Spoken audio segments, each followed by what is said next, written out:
எனக்குன்னு யாருமே இல்ல அப்படின்னு சொல்லி நடு இரவுல அரோரா அவர்கள் வந்து அழுதுருக்காங்க. எனக்காக இருக்கிறது ஒரே ஒரு ஜீவன் மட்டும் தான். அந்த ஜீவன் நாய்க்குட்டி மட்டும் தான். ஸோ அந்த நாய்க்குட்டிய என்ன பார்க்கறதுக்காக நீங்க அனுப்புவீங்களா? ப்ளீஸ் பிக் பாஸ் அப்படின்னு சொல்லி அரோரா அவர்கள் கெஞ்சி கதறியிருக்காங்க. ஸோ என்ன நடந்துச்சு அப்படிங்கிறத பத்தி இந்த வீடியோல முழுசா வந்து பார்க்கலாம். ஸோ இந்த வீடியோக்கு போறதுக்கு முன்னாடி நம்மளோட சேனலை சப்ஸ்கிரைப் பண்ணாதவங்க சப்ஸ்கிரைப் பண்ணி வச்சுக்கோங்க. பக்கத்துல ஒரு பெல் ஐகான் இருக்கும். அதையும் பிரஸ் பண்ணி ஹால்ல போட்டுக்கோங்க. அப்பதான் நாங்க அப்டேட் பண்ற ஒவ்வொரு விஷயமும் உங்களுக்கு நோட்டிஃபிகேஷன் வந்து சேரும். அண்ட் லைக்க போட்டு வீடியோ பாருங்க. வாங்க இந்த வீடியோக்குள்ள வந்து போலாம்.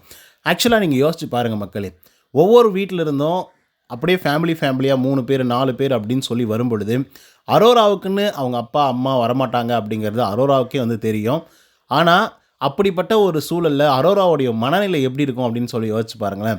ஸோ நைட் யாருமே இல்லாத போது ஒரு மாதிரி ரொம்ப மூட் அப்செட் ஆகி ஒரு மாதிரி அழுகிற ஸ்டேஜில் அழுது ஒரு மாதிரி புலம்ப ஆரம்பிச்சிட்டாங்க. பிக் பாஸ் கிட்ட போயிட்டு, பிக் பாஸ் எனக்குன்னு யாருமே கிடையாது, எனக்குன்னு சொல்லிக்கிறதுக்கு ஒரு டாக் மட்டும்தான் வந்து இருக்குது, அந்த நாயவாவது இந்த வீட்டுக்குள்ளே கொண்டு வருவீங்களா அப்படின்னு சொல்லி அவங்க கேட்கும்போது லிட்ரலாக சொல்கிறேன், அது ஒரு ஒரு பயங்கரமான ஒரு ஃபீலிங்கான ஒரு விஷயம். நம்ம என்ன தான் சம்பாதிச்சாலும், என்ன தான் நம்ம சந்தோஷமாக தனிமையாக இருந்து சந்தோஷத்தில் நம்ம வந்து மிதந்தாலும் கூட, நமக்குன்னு ஒரு ஆள் இல்லையே, நம்ம ஏதோ ஒரு விதத்தில் எங்கேயோ ஒரு இடத்துல நம்ம ஒரு வேலை செய்கிறோம், இல்லை ஒரே இடத்துல இருந்து இருக்கோம் அப்படின்ற பட்சத்தில் நம்ம வீட்டுக்கு போகும்போது நமக்காக யாரோ ஒருத்தர் இருப்பாங்க அப்படிங்கிற ஒரு சந்தோஷம் வந்து இருக்கும், எவ்வளோ கஷ்டப்பட்டாலும் சரி. ஆனால் அப்படிப்பட்ட யாருமே இல்லை அப்படிங்கிற போது அவங்களுடைய மனநிலை எப்படி இருக்கும் அப்படின்னு சொல்லி யோசிச்சு பாருங்களேன். அரோரா மேலே 1000 விமர்சனங்கள் வந்து இருக்கட்டும், அவங்களும் வந்து ஒரு பெண் தானே, அவங்களும் ஒரு மனுஷி தானே அப்படின்ற போது அவங்களுக்கும் ஒரு மனசு இருக்குது, அவங்களுக்கும் ஒரு ஏக்கம் இருக்குது, அவங்களுக்கும் ஒரு பாசம் இருக்குது அப்படின்ற போது அவங்க அப்பா அம்மாவை அவங்க எவ்வளோ மிஸ் பண்ணுவாங்க அப்படிங்கிறத இந்த இடத்துல வந்து பார்த்திங்க அப்படின்னா அவங்க பதிவு பண்ணும்போது தான் வந்து தெரியுது. ஆனால் அதுக்கு அவங்க கண்டிப்பாக வரவே மாட்டாங்க, கண்டிப்பாக வரமாட்டாங்க, எனக்குன்னு யாருமே வரமாட்டாங்க என்னோடய ஃப்ரெண்ட்ஸை தவிர. ஆனால் அந்த டாகாவது ஒரு தடவையாவது எனக்கு வந்து கொண்டு வந்து காட்டுங்க, இல்லை ஏதாவது இஷ்யூ இருக்குது, இல்லை ஏதாவது ஒரு பிரச்சனை இருக்குது அப்படின்னா அட்லீஸ்ட் குறைஞ்சபட்சம் அந்த நாயை ஒரு வீடியோ மூலமாவது எனக்கு கொண்டு வந்து காட்டுங்களேன், எனக்கு போட்டு காட்டுங்களேன் அப்படின்னு சொல்லி அரோரா அவர்கள் நைட்டோட நைட்டாக கதறி அழுதுருக்காங்க. ஸோ இதை பார்க்கும்போது லிட்ரலாக மனசெல்லாம் ஒரு வருடுற மாதிரி ஒரு விஷயமா வந்து இருக்குது. ஏன்னா நம்ம என்ன வேணாலும் பண்ணலாம், ஏது வேணாலும் செய்யலாம், நம்ம வாழ்கிறதுக்காக, நம்ம சந்தோஷமாக இருக்கிறதுக்காக அப்படின்னு சொல்லி நினச்ச ஒரு பொண்ணு தான் அரோரா, ஓகேவா? அதை நீங்கள் ஆல்ரெடி பார்த்துருப்பீங்க பிக் பாஸ்க்கு முன்னாடியே அவங்க என்ன பண்ணிவிட்டு உள்ளர வந்தாங்க அப்படின்னு சொல்லி.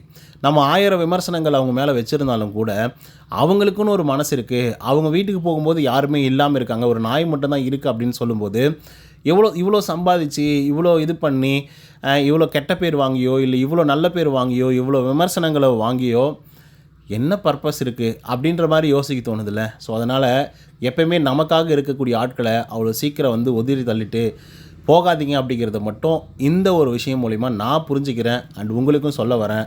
ஸோ கண்டிப்பாக புரிஞ்சிருப்பீங்க அப்படின்னு நான் நினைக்கிறேன்.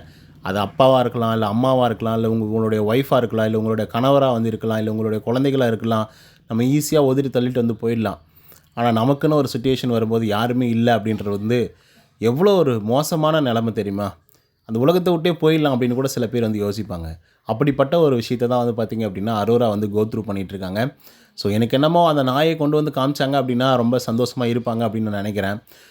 லிட்ரலாக அது அப்படி கொண்டு வந்தாங்க அப்படின்னா எப்படி இருக்குன்னு யோசிச்சு பாருங்களேன். அரோராவுடைய சந்தோஷம் எப்படி இருக்குன்னு யோசிச்சு பாருங்களேன். வேறு மாதிரி இருக்கும்ல. ஸோ இதை பற்றி உங்களோட கருத்துக்கள் என்ன அப்படிங்கிறத கமெண்ட்ஸில் சொல்லுங்கள். இந்த வீடியோ பிடிச்சிருந்தால் லைக் அண்ட் சப்ஸ்கிரைப் பண்ண மறந்துடாதீங்க. இன்னொரு தகவல் சந்திங்கன்னா பாய் ஃப்ரம் உதய். நன்றி, வணக்கம்.